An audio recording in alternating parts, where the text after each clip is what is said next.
հայ ռազմարվեստի պատմության մեջ իր նույն տեղ ունի Շուշիի ազատագրման ռազմագործողությունը, որը պատմության մեջ մտել է հարսանիք լեռներում անունով։ Մանրակետի վրա կարելի է լավ պատկերացում կազմել այդ ռազմագործողության դասական լինելու մասին։ Տեսնենք Շուշին ինքը ռազմավարական կարևորագույն տեղ է գրավում Մետաքսի ճանապարհի երկու հատվածների վրա, Երևան եւ Թավրիզ տանող ճանապարհների, ուստի եւ ցանկացած հակառակորդ ձգտել է տիրել այս քաղաքին, որպեսզի կարողանա իր կամքը թելադրել ոչ միայն Արցախին, այլև ամբողջ Այստրկովկասին։ Այս տեսակետից 88-ի սեպտեմբերի 18-ից հետո Շուշին մնաց ադրբեջանական զավթիչների ձեռքին եւ նրանք այստեղ կենտրոնացրին 3500 զինվոր, որոնք նշված են կապույտ գույնով։ Հրամանատար Էլբրուս Օրուջև, աֆղանական պատերազմի վետերան։ Այն, որ այս զորքերը չէին կենտրոնացում պաշտպանվելու համար, վկայում է այն, որ այստեղ կուտակվել էր շուրջ 12 տանկ, 14 հետևակի մարտական մեքենա, 3 գրադկայանքներ, տարբեր տրամաչափի հրանոթներ եւ ահռելի քանակության զինամթերք, որոնցից ամենաուժեղ զինապահեստը Շուշիի բանտն էր։ 92 թվականի հունվարից մինչև մայիս ամիսը Շուշիից Ստեփանակերտի վրա արձակվել է 4500 արկ, որից 3500-ը գրադ կայանքներից, որոնք այդ ժամանակ միջազգային պայմանագրերով արգելված էր օգտագործել խաղաղ բնակչության վրա։ Քանի որ Ստեփանակերտ մայրաքաղաքը հայտնվել էր ջնջվելու վտանգի առջև, ուստի խնդիր դրվեց ազատվել թշնամական այս հենակետի վերածված մեր հնագույն Շուշի քաղաքը զավթած ադրբեջանցիներից։ 92 թվականի ապրիլին այս ուղղությամբ մերոնք կենտրոնացրին 1500 կամավորականներից բաղկացած զորամիավորումներ հրամանատարությամբ Արկադի տեր Թադևոսյանի։ Ապրիլի 24-ին ռազմագործողությունը պատրաստ էր եւ այն նախապես կրում էր Հրազդան անվանումը, սակայն երբ որ այդ պլանը ուղարկվեց մեր Հայաստանի Հանրապետության պաշտպանության բանակի հրամանատարությանը, ապա այնտեղից ստացվեց բացասական պատասխան, որի հիմնական պատճառը այն էր, որ պլանը լավ չի նախապատրաստվել, պետք է նորից այն վերամշակել։ Եվ ահա Արկադի տեր Թադևոսյանը, Ֆելիքս Պիզորյանը եւ գեներալ Դալիբալթայանը նախապատրաստում են նորից այս ռազմագործողությունը եւ մայիսի 5-ին Վազգեն Սարգսյանին հաղորդում են, որ իրենք պատրաստ են գրավելու Շուշին։ Այն հարցին, թե ինչքան զինվոր կա Շուշիի վրա գրոհելու, կոմանդոսը պատասխանում է 1500, որին Վազգենը պատասխանում է, որ 1500 անհնարին է 3500 հոգու վրա գրոհել, որոնք ստրատեգիապես ավելի կարևոր դիրքերում են, այնուամենայնիվ կոմանդոսը պատասխանեց, որ ինքը պատրաստ է գրավել Շուշին։ Ի պատասխան Վազգենը քմծիծաղով ասաց, որ եթե դու Շուշին ես գրավում, ուրեմն ես էլ ամուսնանում եմ եւ այդտեղից էլ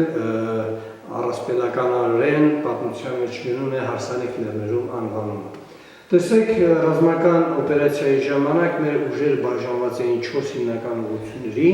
հյուսիս-արևմտյան ուղղություն Սերյան Օհանյանի գլխավորությամբ, հյուսիսային ուղղություն 26-ի ենթաուղղությամբ Վալերի Չիչյան, Յուրի Հովհաննիսյան, արևելյան ուղղություն Արկադի Կարապետյան եւ հարավային ուղղություն Սամվել Բաբայան։ Մայիսի 8-ին 2:20 րոպեին մեր հրետանին սկսում է խփել Շուշիում տեղակայված թշնամական կրակակետերին, ռմբակոծությունը շարունակվում է մինչև առավոտ, որից հետո սկսվում է զորքերի ընդհանուր տեղաշարժ, թշնամին այդպես էլ չի կարողանում գուշակել գլխավոր հարվածի ուղղությունը եւ միայն առավոտյան ժամը 9-ին նրանք իմանում են, որ մերոնք սկսել են գրոհ Ջանհասանի ուղղությամբ։ Ադրբեջանական հրամանատարը նկատելով, որ Ջանհասանի անկումից անմիջապես հետո անխուսափելիորեն մերոնք կարող են նաև գրավել Քյոսալար, Բաշկեն գյուղերը եւ դուրս գալ Շուշիի թիկունք, իրենք ստիպված եղան 1500 զինվոր ուղարկել այս ռազմաճակատ, որպեսզի կասեցնեն մեր զորքերի առաջխաղացումը, իսկ հնարավորության դեպքում նաև հարվածեն Ստեփանակերտին։ Այսպիսի կարծես պլանի հաջողություն ադրբեջանցիները չէին սպասում, սակայն նրանք չէին նախատեսել մի բան, որ մերոնք հենց դրան էլ սպասում էին։ Յուրի Հովհաննիսյանի զորամասը փակում է թշնամու նահանջի ճանապարհը դեպի Շուշի եւ 1500-ից ավելի թշնամական զորախումբը հայտնում է ռազմական գործողությունների հիմնական թատերաբեմից դուրս։ Այնուհետև հարվածներ հասցում է հյուսիսային ուղղությամբ եւ հարավային ուղղությամբ։ Այստեղ հյուսիսային ուղղությամբ մենք կենտրոնացել ենք 1 տանկ, 1 հետևակի մարտական մեքենա, հարավային ուղղությամբ գործում էր 5 մարտական մեքենաներ։ Հյուսիսային ուղղությունում մեր զորամասերը կարողացան արագ գրավել 3 աշտարակների բարձունքը, որից հետո տանկը շարժում է 442 համարը, շարժում է դեպի Շուշի, ճանապարհին խփվում է նրա հետևից եկող հետևակի մարտական մեքենան, մեր տանկը ոչնչացնում է թշնամական 2 զրահատեխնիկա եւ ոլորանում ինքը մենամարտի է բռնում թշնամական տանկի հետ, դժբախտաբար մենամարտը ավարտում է ոչ իհոգուտ մեր տանկի եւ տանկը խփվում է թշնամու կողմից, բարեբախտաբար միայն հրամանատարը չզոհվեց, մնացածները ուրեմն Շահեն Աշոտը փաստորեն զոհվեցին։ Դրանից հետո հարավային ուղղության զորամիավորումները ոչնչացնելով Քիս լեռան ստորոտում գտնող թշնամական կրակակետերը դուրս եկան այս բարձունքի վրա, որով հսկողություն սահմանեցին Լաչինից դեպի Շուշի եկող ճանապարհը, այն հայտնվեց ռմբակոծության տակ։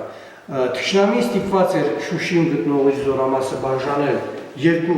թևերի, որպեսզի կարողանա հետ մղել մեր հարձակումը, որի հետևանքով իր արևելյան ուղղությունը թուլանում է եւ հենց այս ուղղությամբ էլ հասցում է գլխավոր հարվածը։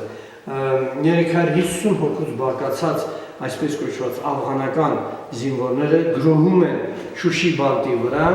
220 գրոհը սկսում է, 630 Շուշի բանտ արդեն մեր ձեռքին էր։ Եվ 630 Աշոտ Բեկորը հեռակապով կապվում է Արկադի Տեր-Թադևոսյանի վրա եւ ասում է. ես նստած եմ Շուշիի գլխին եւ պատրաստ եմ մտնել քաղաք։ Գրավելով Շուշիի բանտը մերոնք վերազինվում են եւ գիշերային դադար է տրվում ադրբեջանցիներին, որպեսզի նրանք կարողանան փախչել քաղաքից։ Կոմանդոսը Սամվել Բաբայանին հրամայում է զորքերը հետ քաշել երկրորդ բարձունքի գիծ եւ այլևս չկրակել նահանջող թշնամու վրա, որի արդյունքում թշնամին փաստորեն կարողանում է իր հիմնական զորամիավորումները հանել Շուշիից եւ մենք էլ կարողանում ենք խուսափել ավելորդ զոհերից։ Մայիսի 9-ին սկսում է քաղաքի սանրման աշխատանքը եւ 16:00-ի վիճակով փաստորեն քաղաքը արդեն ազատագրված եւ մեր ձեռքին էր։ Մայիսի 15-ին մերոնք գրոհի են ենթարկում Զարիստի կողմից, թշնամին փորձում է ճեղքել եւ մտնել Շուշի, սակայն այս գրոհը ամբողջ օրտեված կռիվների ընթացքում հետ է մղվում, ականի վրա պայթում է մեր տանկին խփած ադրբեջանական տանկը, ոչնչացում է ադրբեջանական 100 զինվոր, որից հետո մերոնք ազատագրում են Զարիստը։ Մայիսի 16-ին ազատագրում է բարձունքում գտնող Լիսագորը, 17-ին հայկական հին շեն, մեծ շեն, Եղցահող, Կանաչթալա եւ 10 վերստ գյուղերը, 18-ին մերոնք փաստորեն համարյա առանց մարտերի մտնում են Լաչին, դրանով վերջ տալով 75-ամյա այն բաժանմանը, որ արհեստականորեն ստեղծվել էր եւ փաստացի տեղի ունենում հայ ժողովրդի 2 հատվածների միացումը։ Այսպիսով հարսանիք լեռներում ռազմագործողությունը մենք կարող ենք ոչ միայն անվանել եռատուն, այլ նաեւ ամենակարևորը հայ ժողովրդի հայրենիքի 2 հատվածներում իրարից բաժանված մասերի միացման տոն։ Ես այդպես եմ գտնում։ Ասենք, որ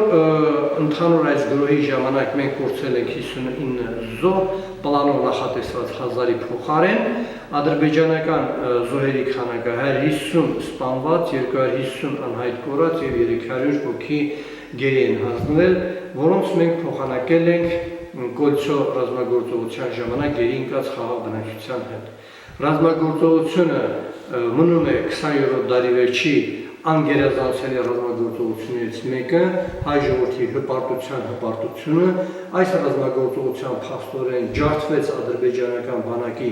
ողնաշարը եւ դրանով հիմք դրվեց Ադրբեջանի լծի տակ գտնվող մյուս հայկական տարածքների ազատագրման ռազմագործողություններին։